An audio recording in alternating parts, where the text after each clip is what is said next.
সরকারের নির্দেশনায় রাজধানীর কিছু স্কুলে পরীক্ষামূলকভাবে শুরু হয়েছে অফলাইন অনলাইন পদ্ধতিতে শ্রেণী কার্যক্রম। শনিবার সশরীরে ক্লাস করেছেন শিক্ষার্থীরা। রোববার হবে প্রথম অনলাইন ক্লাস। তবে শ্রেণীকক্ষ থেকে অনলাইনে ক্লাস নেওয়ার জন্য কিছু প্রস্তুতি বাকি রয়েছে বলে জানিয়েছেন শিক্ষকরা। এদিকে অনলাইনের চেয়ে অফলাইনে ক্লাস নেওয়াকেই শ্রেয় বলে মনে করেন অভিভাবকেরা। বিস্তারিত আহমদ অনেকের রিপোর্ট।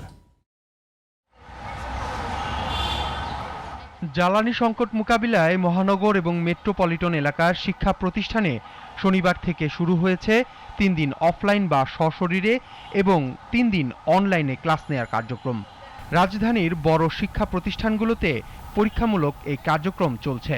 তবে এসএসসি পরীক্ষার্থীদের বিদায়ী অনুষ্ঠান থাকায় প্রথম দিন বেশিরভাগ স্কুলেই ক্লাস হয়নি।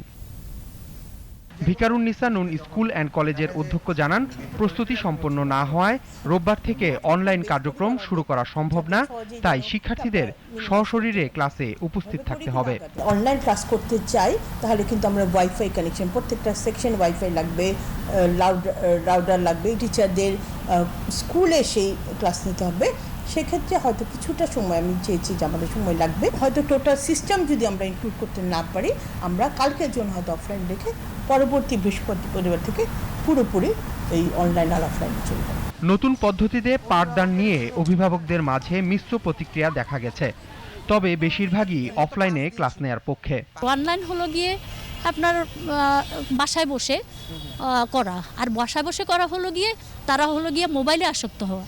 হ্যাঁ, এইটাতে আমার একটা যেহেতু এটা নতুন কারিকুলাম দিয়ে শুরু হচ্ছে, এই মুহূর্তে তো আসলে গার্জিয়ান হিসেবে আমরাও অনেকটা ধোঁয়াশার ভিতরে আছি। মোবাইলে যেটা বাচ্চারা আর কি করে, ঠিক আছে, আসক্ত হয় বা মোবাইল ওইটার মানে নিয়ে অজুহাত নিয়ে মোবাইলটা দেখতে চাচ্ছে, এগুলা অনেক বাবা মা ব্যক্তিগতভাবে পছন্দ করে না। অনলাইনে ক্লাস নেয়ার বিষয়ে শিক্ষকদের আন্তরিকতা আর সন্তানদের মনোযোগ ধরে রাখাই চ্যালেঞ্জ বলে মনে করেন অভিভাবকরা। হঠাৎ করে একটা কারিকুলাম চেঞ্জ হয়ে গেলে, 10 বছর পর একটা কারিকুলাম চেঞ্জ হলে ওটা স্টেপ বাই স্টেপ যেতে পারে, কিন্তু এটা হঠাৎ করে চেঞ্জ হয়ে যায়, যেটা টিচাররাও এটা বুঝে না, তাদেরকেও ট্রেনিং দেওয়া হচ্ছে, তাদেরকেও ট্রেন আপ করা হচ্ছে। This is so difficult. বাসায় থাকলে তো মানে বিরক্তকর হয়ে যায়, বাসাগুলো একটু ফুরি মোবাইল দেখি। আসলে আমরা চাই যে অফলাইনটা আমাদের জন্য বেস্ট। প্রাথমিকভাবে হাইব্রিড ক্লাস কার্যক্রম সফল হলে পর্যায়ক্রমে সারা দেশে এই পদ্ধতি চালু করার পরিকল্পনা আছে সরকারের। আহমদ অনিক, জিটিভি নিউজ, ঢাকা।